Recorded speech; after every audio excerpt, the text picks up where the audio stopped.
मुझे। हम पाकिस्तान का किस्मत तब्दील करेंगे, आपकी से मिला देंगे। आज ये पाकिस्तान और अवाम एक थे, एक हैं और एक रहेंगे।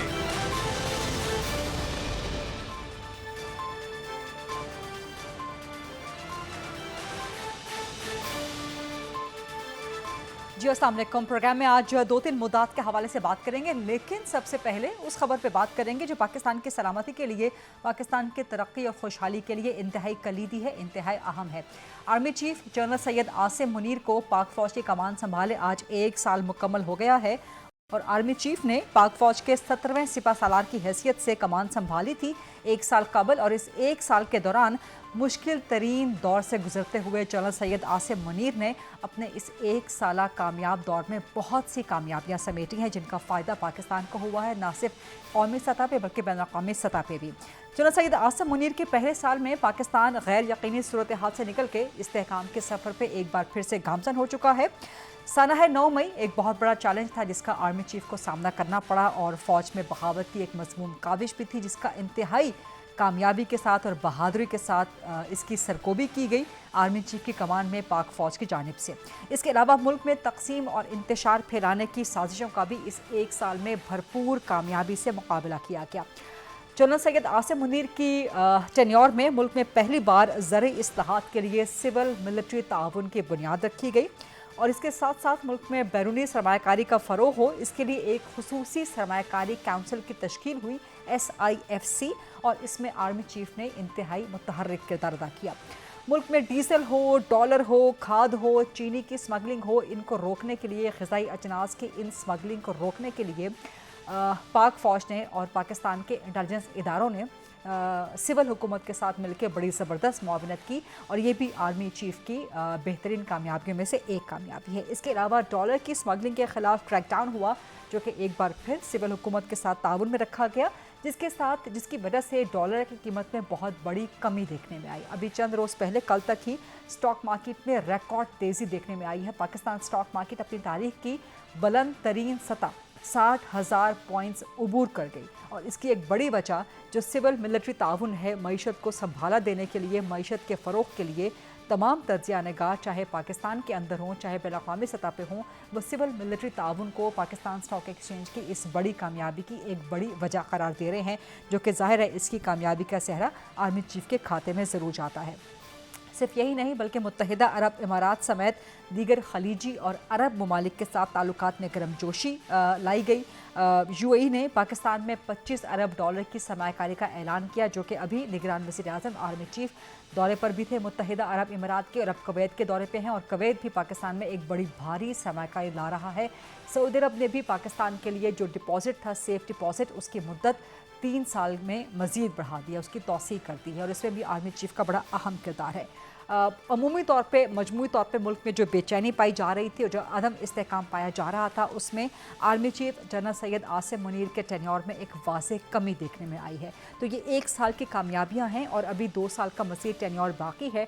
सो इसके लिए कौम ज़ाहिर है अपनी आर्मी चीफ को ना सिर्फ खिराज तहसीन पेश करती है, उनको सलाम पेश करती है, बल्कि उनकी तरफ उम्मीद की नज़रों से देखती भी है।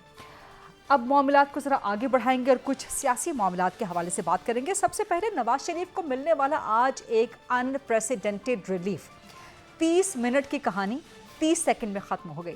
नैब ने दलाइल देने के लिए आज इस्लामाबाद हाई कोर्ट से 30 मिनट का वक्त मांगा। उस पर इस्लामाबाद हाई कोर्ट ने कहा भी कि लगता है कि आप 30 मिनट मांग रहे हैं तो आप दलाइल नहीं देना चाहते, और ऐसा ही हुआ।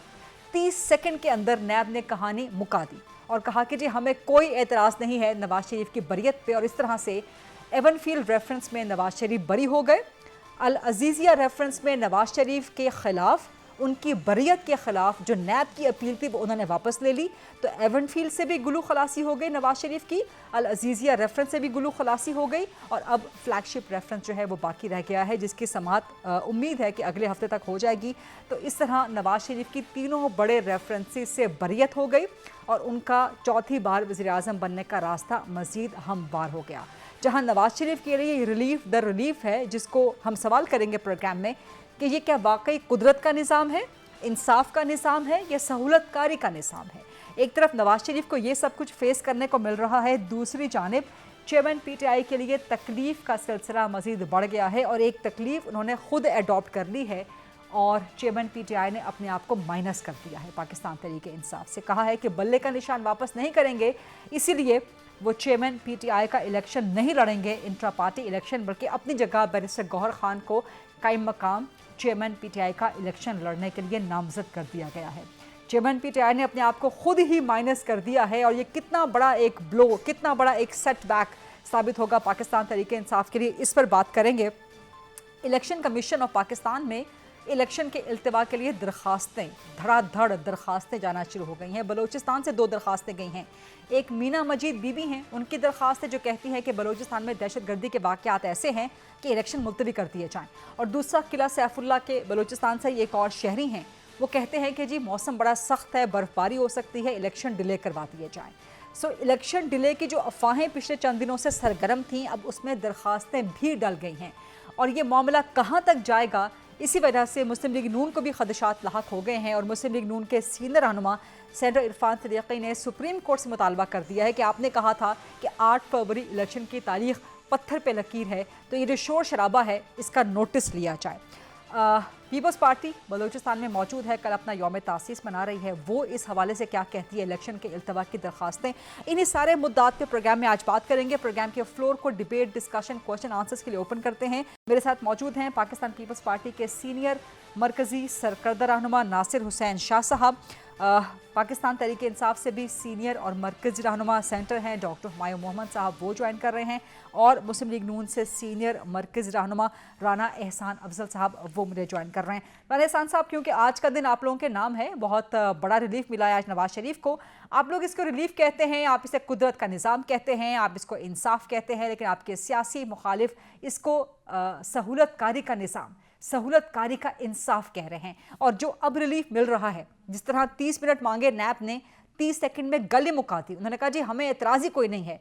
वही नैब जो पिछले 5-6 सालों से नवाज शरीफ की गर्दन के दर पे था और उसके मुंह से झाग निकलती थी अगर नवाज शरीफ के लिए कहीं हल्का सा रिलीफ का निशान भी पाया जाता था, वही नैब अब बिल्कुल भीगी बिल्ली की तरह नवाज शरीफ के सामने झुक के खड़ा हो गया। तो इस पर सवाल तो कर रहे हैं फिर आपके सियासी मुखालिफ, पाकिस्तान में सवाल तो हो रहा है कि क्या नवाज शरीफ एक नए लाडले बल्कि लाडले प्लस हो गए? बिस्मिल्लाहिर्रहमानिर्रहीम, खैर मुबारक, आपको भी मुबारक हो, क्योंकि नवाज शरीफ 3 दफ़ा के वज़ीर आज़म रह चुके हैं इस मुल्क के और उनकी बहुत सारी काविशें, कोशिशें इस मुल्क की तरक्की के अंदर जो हैं वो गामज़न रही हैं। देखिए, मैं समझता हूँ कि ये वाकई पाकिस्तान की अकाउंटेबिलिटी के ऊपर सवाल है और नैब को जिस तरह 2017-18 में एक आला की तरह इस्तेमाल किया गया सियासी विक्टिमाइजेशन के लिए, अब वो चीज़ें बड़ी क्लियर हैं और उसमें क्लैरिटी है। पनामा में मियां नवाज शरीफ का नाम नहीं था, लेकिन उनको इकामा पे निकाल दिया गया। किस तरीके से व्हाट्सएप पे JITs बनाई गई, तो बिल्कुल आज अगर ये चीज़ें रिवर्स हो रही हैं या हमें इंसाफ मिल रहा है, तो मैं समझता हूँ कि ये वक्त का तकाजा है कि सच जो है वो उभर के बाहर आता है और ये भी इंसाफ। लेकिन राना एहसान साहब, जिस तरह आप लोगों पे केसेस बने थे, अगर वो गलत था तो जिस तरह रिलीफ मिल रहा है उस पर भी सवालात उठाए जा रहे हैं ना, उसको भी गलत कहा जा रहा है।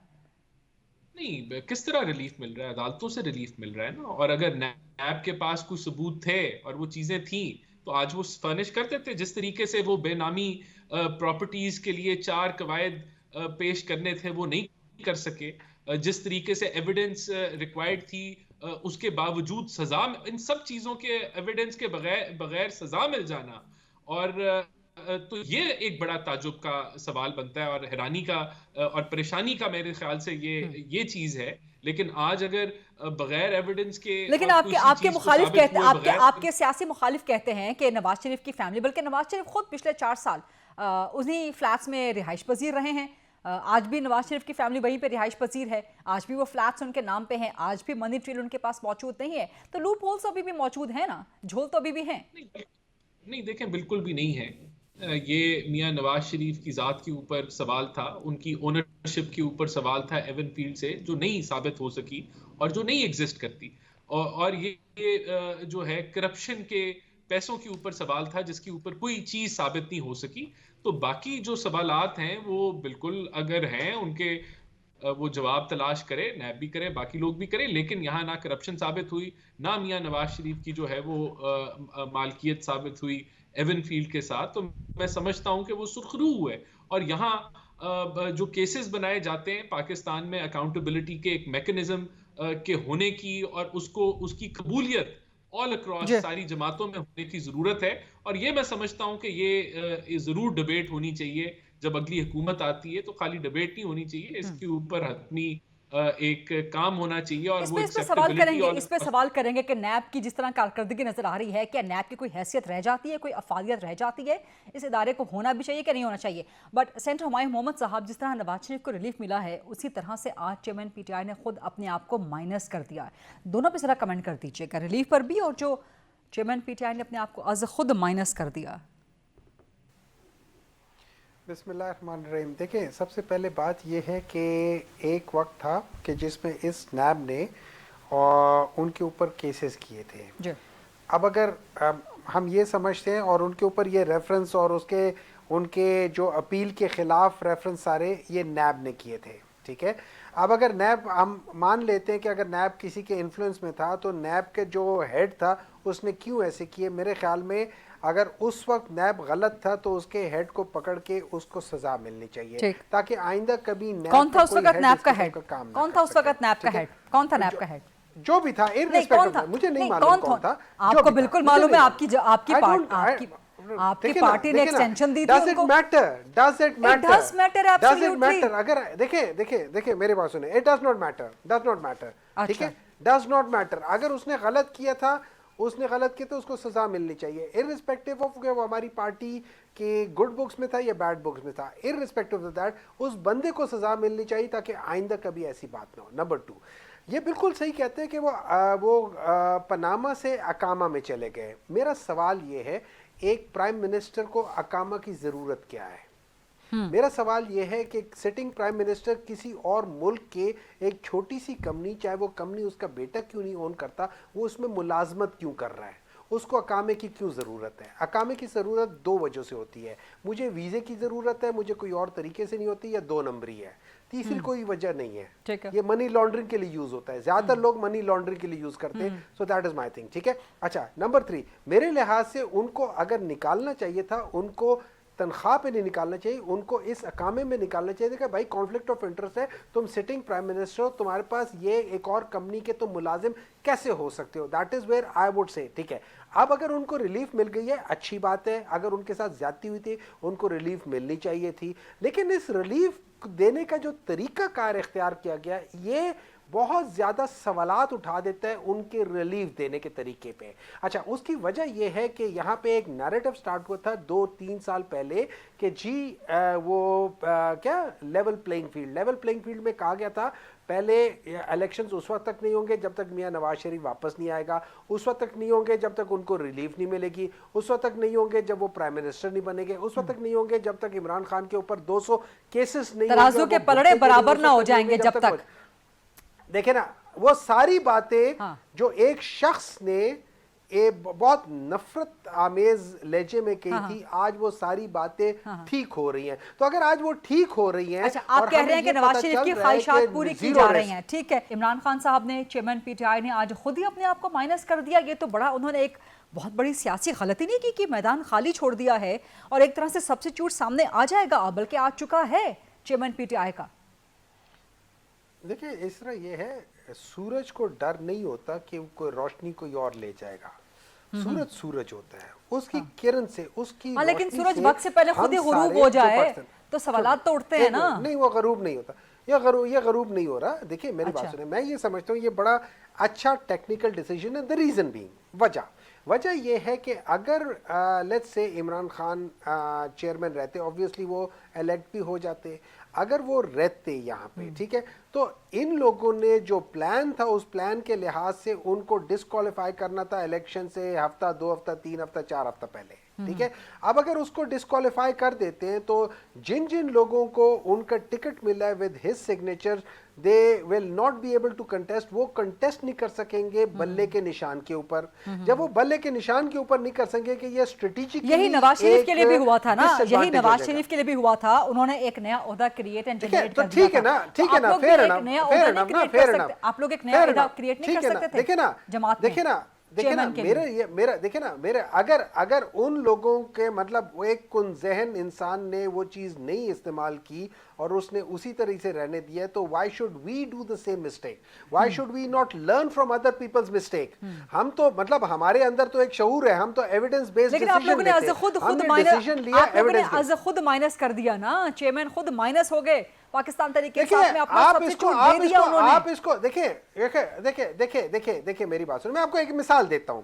मिसाल ये है कि in the recent past Turkey में इलेक्शंस हो रहे थे और उसमें एर्दोगान को डिस्क्वालीफाई कर दिया था, वो अपनी जगह एक और बंदे को ले आया था, ठीक है, और उसकी बेसिस पे वो लोग इलेक्शंस जीत गए थे विद मेजॉरिटी। उसके बाद क्या हुआ, एर्दोगान वापस आ गया।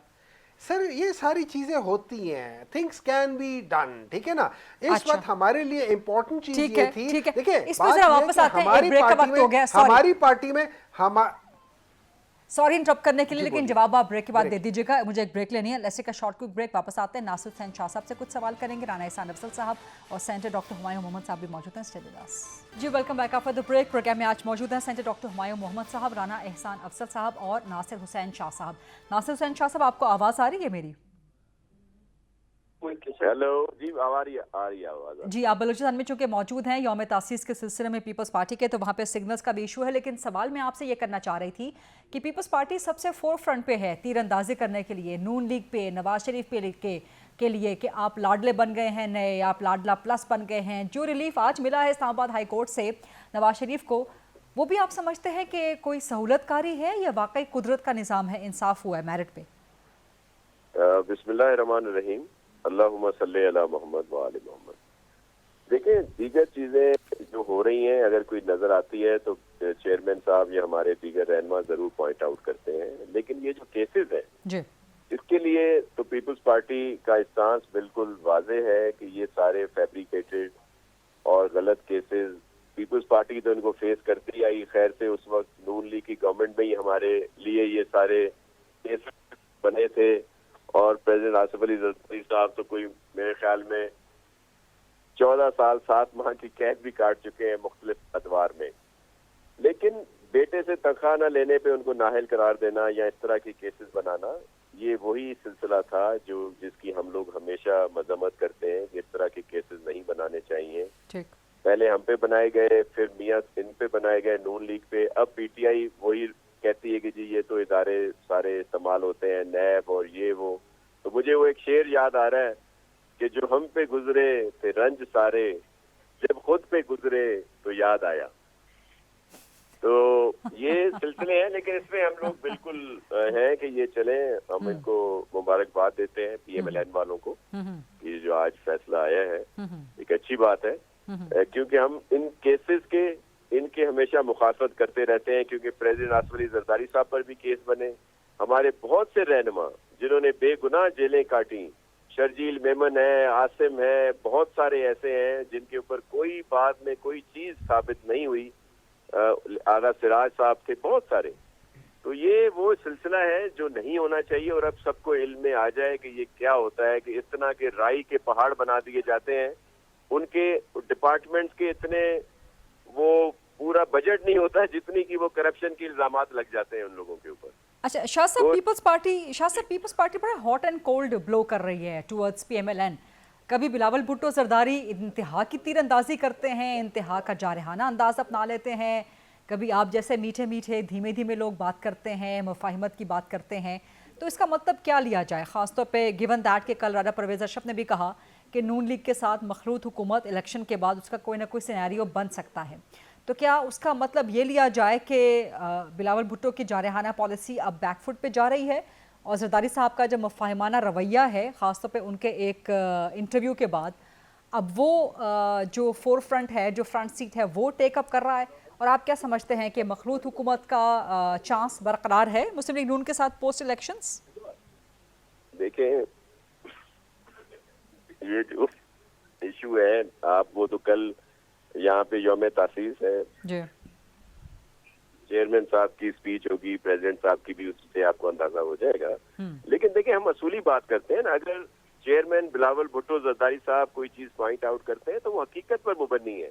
ऐसे नहीं है कि वो ऐसे ही कोई कर लेते हैं। जब ये तासुर मिलता है कि किसी को एक्स्ट्रा फेवर दी जा रही है तो फिर जाहिर है चेयरमैन साहब ये कहते हैं, और फिर वो ये कहते हैं कि लेवल प्लेइंग फील्ड सबके लिए एक जैसी हो। ये उससे ये अखज़ कर लेता है कि पीपल्स पार्टी कोई बहुत ज्यादा फेवर चाह रही है। तारीख में ये है और रिकॉर्ड है इस बात का कि पीपल्स पार्टी को कभी कोई फेवर नहीं मिली, बल्कि हमारी लेवल प्लेइंग फील्ड है इलेक्शन का दिन कि जो वो ही हमें कबूल होगा। फिर वो हम कहते हैं, कोई सवाल करता है कि जी पीटीआई को भी जरूर हिस्सा लेने दिया जाए, तो कहते हैं कि यार पीटीआई से आपका इत्तेहाद हो रहा है। वो बिल्कुल नामुमकिनात में से है। ये जो बात आप कह रही हैं कि जो राजा परवेज अशरफ साहब की बात की या प्रेसिडेंट साहब के इंटरव्यू का आप हवाला दे रही हैं, देखें ये बात चेयरमैन भी कह चुके हैं, उसको हाईलाइट कोई नहीं करता। चेयरमैन साहब अपनी बहुत सारी स्पीचेस में उन्होंने कहा कि मुल्की हालात की वजह से इलेक्शन के बाद हम सब ने मिलकर वो पुरानी सियासत को खत्म करना है। ये जो केसेस वाली, ये जो नफरत वाली, एक दूसरे की जो टांग खींचते हैं, लेग पुलिंग करते हैं, हुकूमत गिराना चाहते हैं, उससे मुल्क की तरक्की रुकती है। तो उन्होंने कहा वो पुरानी सियासत छोड़ के हमें नई अंदाजे सियासत शुरू करना पड़ेगा और मुल्क की बेहतरी के लिए मिलकर काम करना पड़ेगा। और अपोजिशन जो हो वो तामीरी किरदार अदा करे। लेकिन ये तो आप पोस्ट इलेक्शन सिनेरियो की बात कर रहे हैं ना, आप चूंकि बलूचिस्तान में मौजूद हैं तो सवाल में आपसे वही बात की। जी सवाल मैं ये करना चाह रहा हूँ। बलूचिस्तान में हमें यहाँ बहुत जोश और खरोश है। 56वां यौम तासीस है कल, और मैं 2 दिन से यहाँ पे हूँ। आज चेयरमैन साहब भी आए हैं, प्रेसिडेंट आसिफ अली जरदारी साहब भी पहुंचे हैं जी। और आप देखिएगा ये बलूचिस्तान के तारीखी जलसों में से कल वाला यौम तासीस यहाँ पे इंशाल्लाह होगा। और वो जो दूसरी सिलसिला आपका कि जी क्या है, यहाँ पे लोग पहले भी बहुत सारे पीपल्स पार्टी में आए हैं, अब भी आ रहे हैं और आइंदा भी रहेंगे। इस तरह दूसरी पार्टीज में भी जाएंगे, पीएमएलएन में भी जाएंगे। ठीक, आपको तो बहुत जोश खरोश नजर आ रहा है, लेकिन बलूचिस्तान ने एक तरह से लीड ले ली है इलेक्शन के इल्तिवा की दरखास्तों के लिए। बलूचिस्तान से 2 दरखास्तें चली गई हैं ईसीपी में कि इलेक्शन डिले करवा दिया जाए, दहशतगर्दी की वजह से, शदीद मौसम की वजह से। किस तरह देखते हैं आप इसको, नासिर हुसैन शाह साहब? देखें, ये वो लोग जो इलेक्शन से फरार चाहते हैं, हाँ। जो समझते हैं कि उनका इलेक्शन में उनको मैंडेट नहीं मिलेगा, लोग उनको रिस्पांस नहीं देंगे, वही इस तरह की बातें कर रहे हैं। ये किसकी तरफ इशारा पीपल्स पार्टी पार्टी है जो हमेशा से कह रही है कि इलेक्शन होने चाहिए। तो किसकी तरफ इशारा कर रहे हैं? क्योंकि जो मीना मजीद बीबी हैं उनका ताल्लुक नून लीग से है, तो आप नून लीग को हदफ तनकीद बना रहे हैं। देखें, अब ये तो आपने जाके चेक करना है कि वो जो मीना बीबी हैं उनका ताल्लुक कहाँ से है, क्या गठजोड़ है, वो तो आप बात करें ना। हम तो अभी हाल ही में मुस्लिम लीग नून ज्वाइन किया है ना उन्होंने। जी, तो अगर उन्होंने ऐसी बात की है तो फिर पीएमएलएन को इसके लिए जवाब देना पड़ेगा कि वो मीना बीबी से पूछें कि वो क्यों इलेक्शन से फरार चाहती हैं या क्यों नहीं चाह रहे। लेकिन हम शुरू से कह रहे हैं, ये बात जरूर हुई थी कि जब मियां साहब आए और बड़ा शानदार जलसा था तो उन्होंने इलेक्शन के लिए एक लफ्ज नहीं बोला, जिसके लिए ये खदशात पैदा हुए कि ये सब लोग जो है इलेक्शन नहीं चाह रहे। लेकिन पीपल्स पार्टी वाहिद पार्टी है जो चाह रही है कि इलेक्शन हो। ठीक है, इसका जवाब लेते हैं मुस्लिम लीग नून से, और पाकिस्तान तहरीक इंसाफ भी साथ ही बैठी हुई है। जी जवाब दीजिए राना एहसान साहब कि मीना मजीद बीबी मुस्लिम लीग नून से उनका ताल्लुक है ना, बलूचिस्तान से वो दरख्वास्त लेके ईसीपी में पहुंच गई हैं, तो नून लीग चाहती है कि इलेक्शन ना हो, ताखीर का शिकार हो जाए मजीद। देखिए, सबसे पहली बात तो ये, नून लीग तो समझती है कि 8 फरवरी से आगे इलेक्शन नहीं जाने चाहिए, लेकिन जहां लोगों को जानी खतरात हैं, जिस तरह JUIF के भी कंसर्न है, मैं समझता हूं कि ये कंसर्न हवाई नहीं है। वो जिम्मेदारी जो है ये ECP की है और केयर टेकर हुकूमत की है कि सिक्योरिटी इंश्योर की जाए। देखिए, कुछ ऐसे इलाके हैं और हमें उनकी जहां हकायक हैं वहां अगर कुछ थ्रेट्स हैं टेररिज्म के हैं या उनको टारगेट किया जा रहा है, तो आप इलेक्शन लाइव थ्रेट के अंदर लड़ेंगे, बड़ा मुश्किल होता है। तो मैं ये नहीं कहता कि आप उस बुनियाद पे इलेक्शन को डिले कर दें, लेकिन उनके कंसर्न्स को local authorities, law enforcement agencies उनको जो है वो उस लिहाज से सपोर्ट करें कि किसी को भी जो है एक नहीं, जानी लेकिन मीना खतरे के मजीद अंदर- बीबी से आप लोग पूछेंगे, अभी हाल ही में उन्होंने पीएमएलएन ज्वाइन किया है ना, जब नवाज शरीफ मरियम नवाज साहिबा जो है वो बलूचिस्तान गए हुए थे, तो आप उनको पूछेंगे, कोई उनको नोटिस देंगे कि भाई आपने किस बुनियाद पे कोई पार्टी पॉलिसी वगैरह वगैरह कुछ आपने पार्टी से डिस्कस किया? क्योंकि एक तरफ सेनेटर इरफान जो है सुप्रीम कोर्ट से मुतालबा कर रहे हैं कि जी नोटिस लिया जाए, जो अफवाहें फैल रही हैं इलेक्शन इल्तवा की, फिर आपके अपने ही पार्टी के लोग इलेक्शन इल्तवा की दरखास्तें डाल रहे हैं। ये देखिए, पार्टी का स्टांस तो 100% क्लियर है। हाँ। इलेक्शन 8 फरवरी को होने चाहिए, इसमें कोई ताखीर नहीं होनी चाहिए। अब अगर कोई इंडिविजुअल ने कोई दरखास्त दी है, डेफिनेटली उनसे पूछा जा सकता है, लेकिन अगर उनके कोई जेन्युइन कंसर्न्स हैं, ठीक है। तो वो ईसीपी की जिम्मेदारी है और वो केयर टेकर निजाम की जिम्मेदारी है कि उन कंसर्न्स को क्लियर किया जाए। ठीक। ये नहीं हम कह रहे कि आप डिले करें, तो पीएमएलएन का स्टांस तो 100% क्लियर है, इसमें कोई शक व शुबात नहीं है। हम टाइमली इलेक्शंस चाहते हैं, हम फर्दर डिले नहीं चाहते। ठीक है। और अगर डिले हुए तो मैं समझता हूं कि फिर पीएमएलएन भी जो है वो बुलंद तरीन आवाज होगी उसकी उस मामले में। लेकिन मैं समझता हूं कि हमें पहले से ही ये घंटियां नहीं बजा देनी चाहिए। अभी 30 को कल जो है वो आखिरी दिन है, डिलिमिटेशन प्रोसेस मुकम्मल हो जाएगा, हल्का बंदियों की मुकम्मल हो जाएगा, और फिर मैं समझता हूं कि ईसीपी को पहले हफ्ते के अंदर इलेक्शन स्केड्यूल जो है वो डिटेल में अनाउंस करें। कल ईसीपी हल्का बंदियों की लिस्ट भी शाया कर रहा है, और इस हवाले से एक गार्डियन में रिपोर्ट भी आई कि ईसीपी वोटिंग मैप में कोई गड़बड़ कर रहा है, जिसकी बुनियाद पे ये खदशात मजीद मजबूत हो रहे हैं कि सिस्टम पीएमएलएन को फेवर करने जा रहा है। ब्रेक लेते हैं, ब्रेक के बाद वापस आते हैं, सेंटर डॉक्टर हुमायूं मोहम्मद साहब से उनका तफसीली जवाब लेते हैं। राना एहसान अफसल साहब, नासिर हुसैन शाह साहब भी मौजूद हैं। स्टे विद अस जी, welcome back after the break. और सेंटर हुमायूं मोहम्मद साहब से सवाल करने से पहले इलेक्शन कमीशन की तरफ से खबर आई है, वो कहते हैं कि जी मीडिया में इंतखाबात में ताख़ीर के हवाले से जो खबरें हैं वो बिल्कुल बेबुनियाद हैं, गुमराहकुन हैं और इनकी पुरजोर तरदीद करते हैं। यानी कि इलेक्शन कमीशन कह रहा है कि इलेक्शंस डिले का शिकार नहीं होंगे, और ईसीपी ये भी कहता है कि झूठी खबरें फैलाने वालों के खिलाफ पैमरा से रुजू किया जाएगा। सेनेटर हुमायूं मोहम्मद साहब, अब तो कोई शक नहीं होना चाहिए, कोई इबाहम नहीं रहना चाहिए, क्योंकि पाकिस्तान तहरीक इंसाफ को भी तहफ़्फ़ुज़ात थे कि खबरें कहाँ से आ रही हैं इलेक्शन के डिले होने के हवाले से। तो अब तो आपको कोई तहफ़्फ़ुज़ात नहीं रह जाएंगे ना बाकी के इलेक्शन 8 फरवरी 2024 को ही होंगे। देखिए, इस तरह है कि ये भी फैक्ट है कि लोगों ने मुख्तलिफ जगहों पे वो रेफरेंसेस डायल किए हैं या इलेक्शन कमीशन को ख़त लिखे हैं। इवन परवेज़ खटक साहब ने ख़त लिखा है कि जी हमारी तो सिर्फ 4 महीने की पार्टी है, तो हमें टाइम दिया जाए, कोई 4-5 महीने और डिले किया जाए। इस किस्म के अनोखे और अजीब ख़त हैं। कोई माने ना माने, लेकिन इनमें से ज़्यादातर वही लोग हैं जो बेसिकली जिनको पता है कि वो लोग जीतेंगे नहीं और they want to delay it one way or another. अब अगर इलेक्शन कमीशन कहता है कि ये डिले नहीं होंगे तो अच्छी बात है। इलेक्शन कमीशन ने अभी तक स्केड्यूल पूरा दिया नहीं है। जब तक वो स्केड्यूल देंगे नहीं, जब तक इलेक्शन होंगे नहीं, ये अभाम रहेगा। ये याद रखें कि जो पीडीएम ने जो एक बिल पास किया या जो एक एक्ट पास किया है अमेंडमेंट करके, वो इलेक्शन 2017 है, उसमें उन्होंने आर्टिकल उसका जो शिक नंबर 58 है, उसमें उन्होंने ये कर दिया कि इलेक्शन कमीशन का इख्तियार है कि वो किसी वक्त भी जो अनाउंस डेट है उसको चेंज करके कोई और डेट दे सकता है। तो ये उन्होंने इख्तियार दिया। अब अगर इलेक्शन कमीशन उस शिक को इस्तेमाल करता है तो उसका हम क्या कर सकते हैं? हमने तो इन्हें कहा था कि ये मत पास करो, लेकिन इन लोगों ने पास करना चाहते थे। क्यों पास करना चाहते थे? इनके अपनी मंतक है। रही बात ये कि इलेक्शन कमीशन में आपको बता देता हूँ, बाजवड़ में आज क्या हुआ है कि वहाँ पे एक्स MNA है PTI के, उनके घर पे पुलिस ने छापा मारा है, और जब वो घर पे नहीं मिले तो उनके मेरे ख्याल में 5-6-7 साल बच्चे को, जो कि बेचारा बोल नहीं सकता, मेरे ख्याल में आई थिंक स्पेशल चाइल्ड है, उसको उठा के ले गए। अब ये इलेक्शन कमीशन इसको नहीं देख रहा। इलेक्शन कमीशन इसको देख नहीं रहा कि जब दीर में पाकिस्तान तहरीक इंसाफ की जो 3rd टियर ने जो एक कॉर्नर मीटिंग थी जो जलसे में तब्दील हो गई, बजाय इसके कि जलसा करते थे और वो कॉर्नर मीटिंग में तब्दील हो, तो जब उसमें किया था तो उसके बाद वहाँ के जो 2 या 3 लीडर्स जिन्होंने मतलब एक्सक्लूडिंग मरवत साहब उसको कुछ निकाल, लेकिन बाकी 2 लीडरों को पुलिस वाली आई और वो उठा के ले गई। अगर इस किस्म के इलेक्शन कमीशन और सुप्रीम कोर्ट से मेरी दरख्वास्त है कि अगर इस किस्म के आप लोगों ने इलेक्शन कराने हैं तो ठीक है, उससे बेहतर है कि अब आपने मियाँ साहब के तो केसेस भी माफ़ कर दिए हैं, अब आप लोगों ने तो मियाँ साहब को सेफ पैसेज भी दे दिया ज़ीरो रिस्क की वजह से। ख्वाजा आसिफ साहब कहते हैं कि हम तो 2019 से इसके बारे में हम डिस्कशंस कर रहे हैं।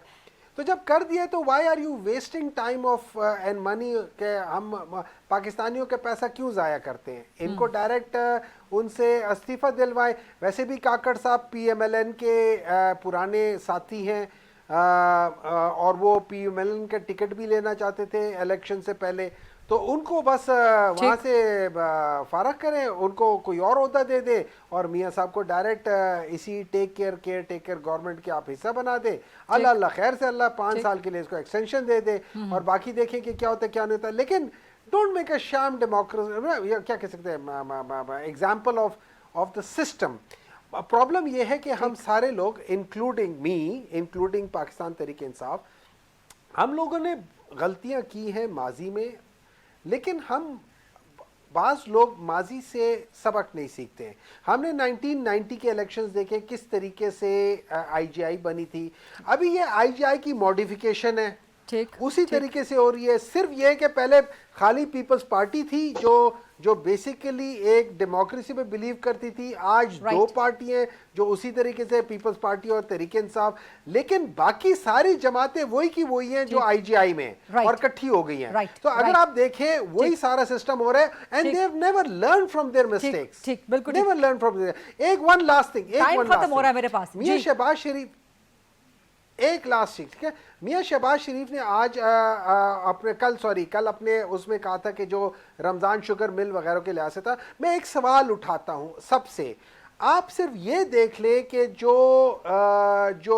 बड़े मियाँ साहब थे उन्होंने वो 7 भाइयों ने मिल के 1940s में एक इंडस्ट्री लगाई थी, ये स्टील के लिहाज से खत्म हो रहा है, सेंटर फाउंड्री बनाई थी, फाउंड्री, एक मिनट है, फाउंड्री बनाई थी, लेकिन इनकी सारी कंपनीज 1990s के बाद बनी है, इनकी सारी कंपनीज 1990 के बाद बनी है और 1990 के बाद ये लोग पावर में रहे हैं। तो ये कहना कि रमजान शुगर मिल से ये पैसे नहीं लेते रहे, रमजान शुगर मिल का इनको लाइसेंस किसने दिया है? एहसान साहब क्विकली इसका जवाब दे दीजिएगा, then I have to wind up please. लेकिन जवाब बड़ा सिंपल है कि जो जमात खुद RTS बिठा के आई, जिसके नैपी जो हैं वो कुछ और लोग चेंज करते थे, जो टेलीफोन कॉल्स के ऊपर बिल पास करवाते थे, लोगों के नंबर पूरे करते थे, सेनेट के अंदर जो है इंटरफेरेंस करके ये अपने नंबर पूरे करते थे, आज जब ये जमहूरियत लेक्चर देते हैं तो बड़ी हंसी आती है। बहुत बहुत शुक्रिया राना एहसान अफजल साहब, सैयद नासिर हुसैन शाह साहब और सेंटर डॉक्टर हुमायूं मोहम्मद साहब। ये था आज का प्रोग्राम। आज से टुमारो इंशाल्लाह एट 8 o'clock ऑन GTV। अल्लाह हाफिज़।